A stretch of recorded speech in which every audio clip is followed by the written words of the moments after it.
I'm O.W. Root, and this is Pleasant Peninsula. It's about 25-mile-per-hour winds right now. Wind chill is about 8. We're in a bit of a snowstorm, really. And you wouldn't believe it, but this past week, all of our snow had melted. All of it. This was all brown. There was no snow left. And it's so funny the things you find in your backyard when the snow melts. And it's a joy of having kids. All the discoveries, all the lost treasures that emerge from underneath the ice as it melts into the ground, as the permafrost disappears.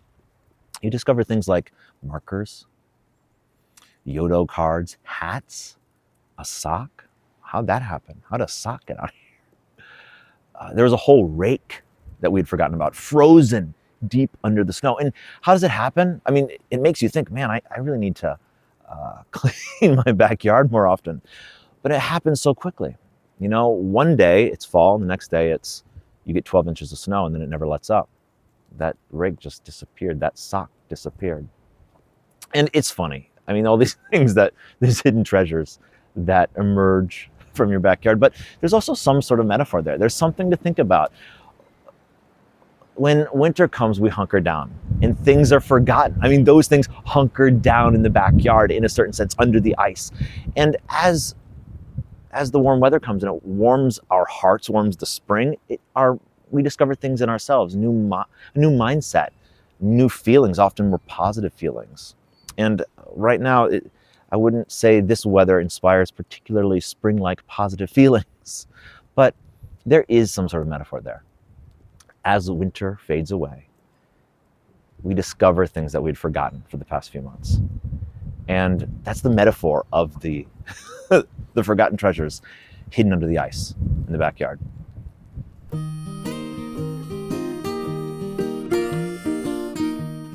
Does Mike Duggan only have one sport coat? That's the question. That's what we've all been wondering about.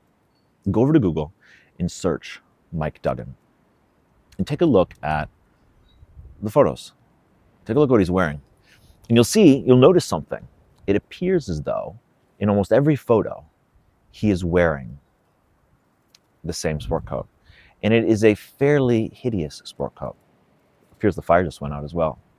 And this is not spring, this is winter. So let's describe the sport coat. It's blue. There's a check over it. The fabric appears to be finer, smoother rather than rougher. It almost appears to be the fabric that you might find in a suit jacket. Because that's something we tend to see is with suits, it'll be a smoother, more refined fabric. With odd jackets, sport coats, it'll tend to be a little coarser, a little rougher. This is just a general trend. So that's the fabric of, oh boy, reminds me of summer, you know, when you're sitting around the campfire and it's got to get out of your eyes. And so the fabric is fairly smooth. What about the check? What about the pattern? The pattern itself has a check. And it's not a check, and this is key, because some of the sins of this sport coat, or this kind of sport coat, are the fact that it is nothing. And the check is not a traditional check. It's not a Prince of Wales check. And it's not a houndstooth. And houndstooth isn't a check, but it's a pattern, a traditional pattern. It's not herringbone either. It's the sort of modern, non-committal check that makes an homage or tries to appear as though it is making an homage to traditionalism or some sort of traditional style, but is really too chicken to make that leap. And why is it too chicken? Because a sport coat like this doesn't want to actually be traditional, even though traditional looks better. Prince of Wales check looks much better than some sort of non-committal modern thing trying to steal the energy of the tradition. And the same thing with the fabric as well. It wants to be formal, so it sticks near the sort of finer suit material. It wants to be interesting, so it adds the check, but it's not really interesting. And you see this a lot. These jackets are so common. Mike Duggan is not the only person who wears these jackets. You see them a lot with sportscasters. Sportscasters are really bad offenders with these jackets because they'll often add on a whole bunch of other stuff on top of it, just makes it look even worse. Yeah, we are getting some serious wind here. And so newscasters, sportscasters, and really it's just the sort of jacket that you buy when, as I said, you want to have an interesting piece, but you don't want it to actually be interesting. It's chicken. The jacket is a cowardly piece. That is its greatest offense. It is nothing. And really the truth is you don't need to have a check on your jacket. You can just buy a navy blazer and it will work great all the time. Navy blazer is a classic for a reason because it goes with so much and it's simple and it's understated. It's not ostentatious and it's a wonderful piece. But for some reason, Mike Duggan or all the guys who choose these jackets, they are not satisfied for the classic navy blazer. They want to get into the weird modern jacket thing, the jacket that isn't anything, that is too scared to be traditional, and just ends up looking bad. And the truth is, I dug in to see whether or not Mike Duggan really only owns one sport coat, but it's not true. He actually owns multiple sport coats, but they mostly all look exactly the same. If you really zoom in and you really look at the photos, the check is not exactly the same. It just looks almost the same.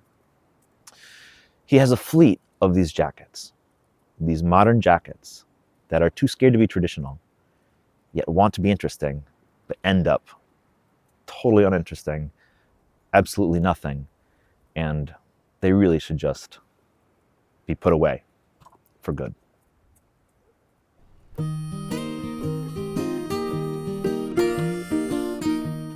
Next, I want to take a look at a reel from our Instagram. So let's roll that.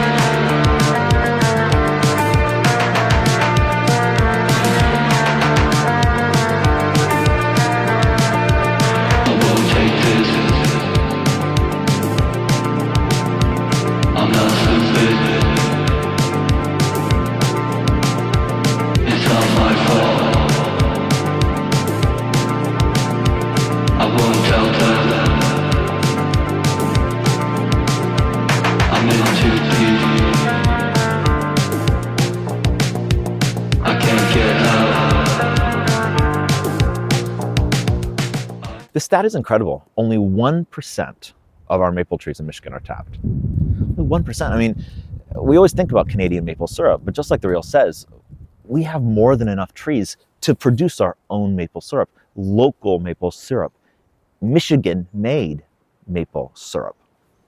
But we don't, and it's such an interesting thing because while obviously people make this in large batches, maple syrup, making your own maple syrup is something that people do, and it's really cool when people do it. I've seen people tapping their own maple trees. I was in the Leelanau Peninsula last spring, and right up near the tip, and I drove by, I mean, just right up, almost out by the lighthouse, and there was this big old house, and they had tons of their trees tapped, and they were taking the maple syrup out.